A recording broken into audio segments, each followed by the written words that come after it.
Okay. What's good, guys? Eco Austin here. And today I realized that I did miss yesterday. Yeah, yesterday.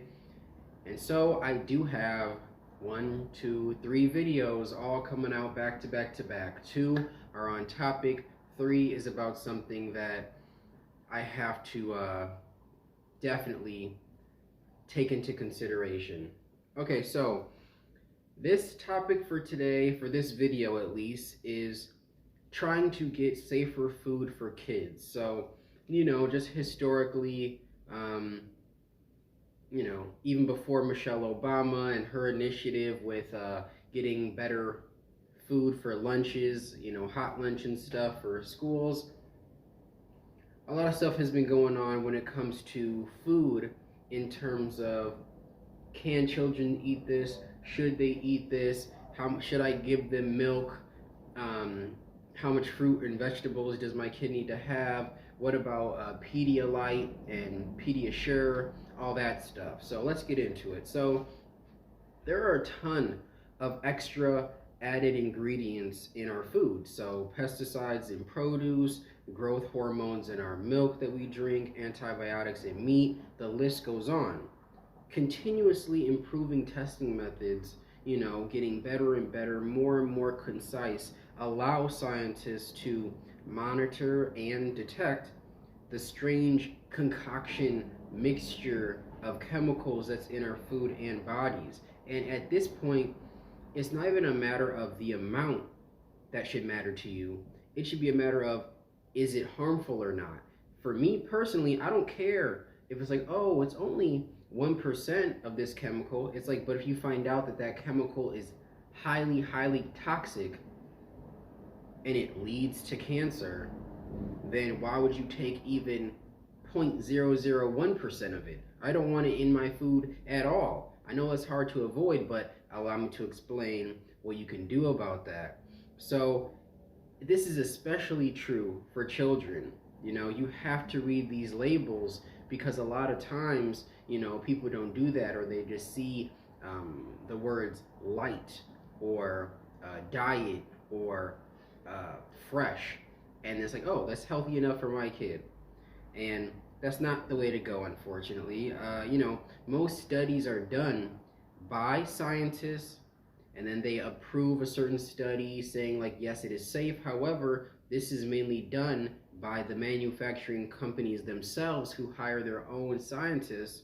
So of course they pass the safety test. They're not going off of federal, they're not going off of state, they're going off of their own guidelines, and no one is really keeping a checks and balances with these people because they're not crossing that line that the FDA put out, that the USDA put out.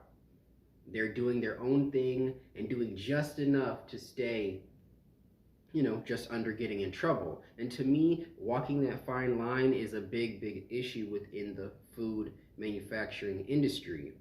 So there's a lot of bias there. That's what you have to look out for. And a major issue when it comes to detecting and it's still passing a safety test is the use of synthetic estrogen and testosterone being injected into livestock to increase growth rate and to increase the final size of that livestock when they sell it, when they slaughter it, etc. So yes, that's a higher yield. Yes, you can feed more people, but what are you doing to that protein in order to make it work? It's going to be more bad than good.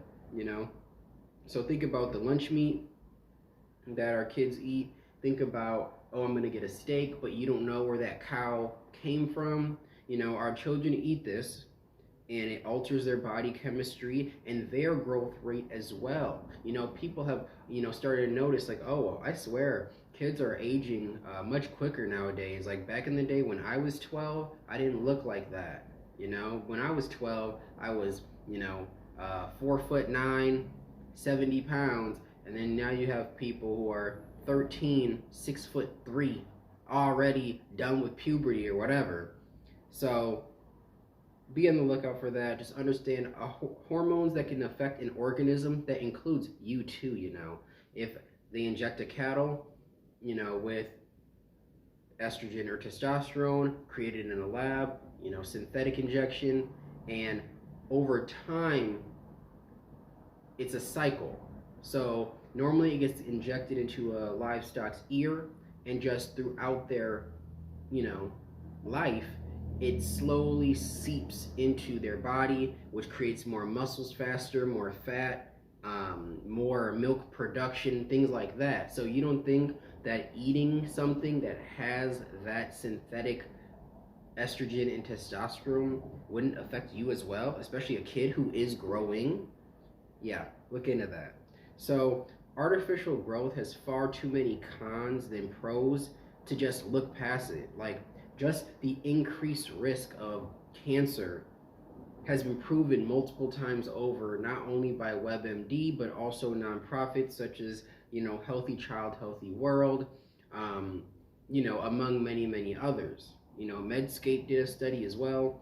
And what I'm trying to say is, it is your responsibility to do the research on the food that you are eating, that you are feeding your children, and you need to actively seek out organic and sustainable farming as the origin of where your food is coming from.